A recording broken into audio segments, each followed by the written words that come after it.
dengan saya sendiri bernama Sri Marta Brutanigan dengan NIM 23059050101112. Nah, kami di sini membahas materi tentang arsip perkantoran dalam mata kuliah manajemen perkantoran. Nah, materi kami ini membahas betapa pentingnya arsip dalam mendukung efisiensi kerja administrasi, mulai dari pengertian jenis-jenis, fungsi hingga digitalisasi arsip dan tantangan dalam pengelolaannya. Nah, latar belakang topik ini didasarkan daripada Undang-Undang Nomor 43 Tahun 2009 tentang kearsipan yang menjelaskan bahwa arsip adalah rekaman kegiatan atau peristiwa dalam berbagai bentuk media, baik fisik maupun digital.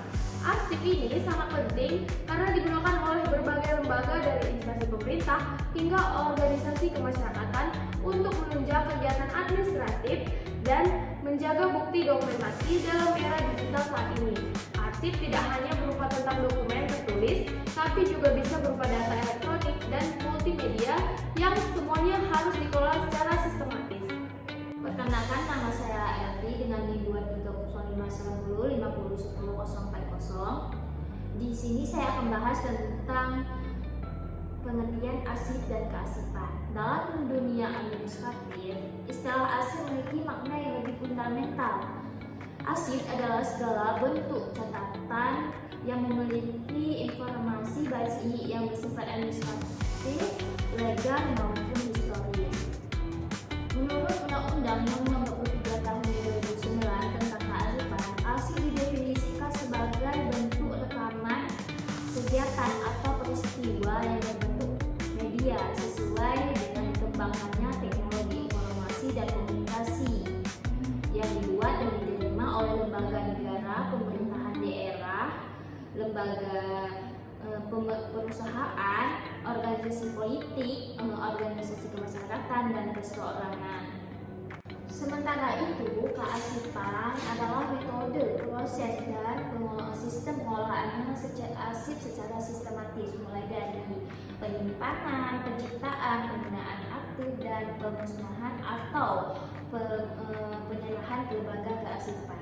Menurut Liana tahun 2020 tentang kearsipan itu mencakup seluruh kegiatan yang berkaitan dengan penyimpanan, pengaturan, pengamanan dokumen untuk menjamin ketersediaan informasi dan efisiensi organisasi.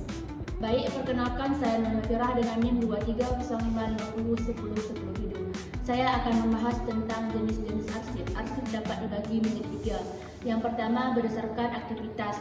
Penggunaannya, arsip aktif digunakan secara rutin dalam aktivitas kantor.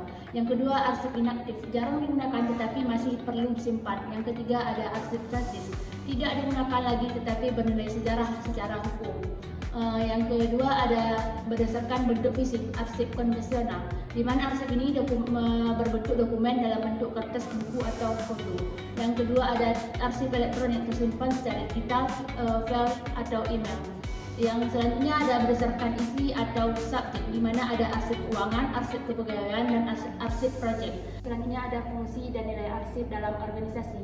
1. Ada alat bukti hukum jika terjadi sengketa atau audit. Yang kedua, ada sumber informasi bagi pemimpin atau untuk mengambil keputusan. Yang ketiga, alat komunikasi meningkatkan sejarah dan kegiatan.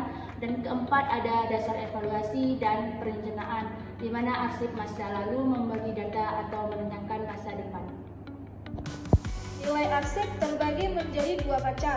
Yang pertama yaitu nilai guna primer, yaitu informasi yang masih digunakan untuk operasional. Yang kedua yaitu nilai guna sekunder, yaitu untuk kepentingan arsipanis, hukum, dan sejarah. Selanjutnya ada digitalisasi arsip perkantoran. Jadi, digitalisasi arsip perkantoran itu adalah proses mengubah arsip atau biasanya berbentuk dokumen dengan menggunakan alat pemindai seperti scanner yang bertujuan untuk meningkatkan efisiensi dan kecepatan teknologi dokumen. Assalamualaikum warahmatullahi wabarakatuh. Perkenalkan, nama saya Syihabuddin, NIM 23059050101117. Nah, kawan-kawan, di sini saya akan menjelaskan tantangan dan solusi pengelolaan arsip. Nah, kawan-kawan, di sini ada tantangan utama beberapa faktor, yaitu faktor yang pertama ada kurangnya kesadaran arsip, yang kedua itu ada tenaga administrasi kurang kompeten di bidang kearsipan. Nah, yang ketiga itu ada infrastruktur digital minim, jaringan perangkat sistem manajemen elektronik belum tersedia. Nah, yang keempat itu ada arsip lama tidak tertata, rawan rusak dan sulit dilacak kembali. Solusi yang disarankan di sini ada beberapa faktor juga, yaitu 4 faktor. Yang pertama itu ada pelatihan SDM, yang dimana meningkatkan kompetensi pegawai dalam manajemen arsip modern. Nah, yang kedua itu ada digitalisasi arsip yang menggunakan software dan arsip untuk cloud efisiensi. Nah, yang ketiga itu ada penguatan soft dan kebijakan arsip internal. Contohnya tuh misalnya penetapan retensi arsip. Nah, yang keempat itu ada audit kearsipan arsip secara berkala, yang dimana untuk memastikan arsip tertata secara standar.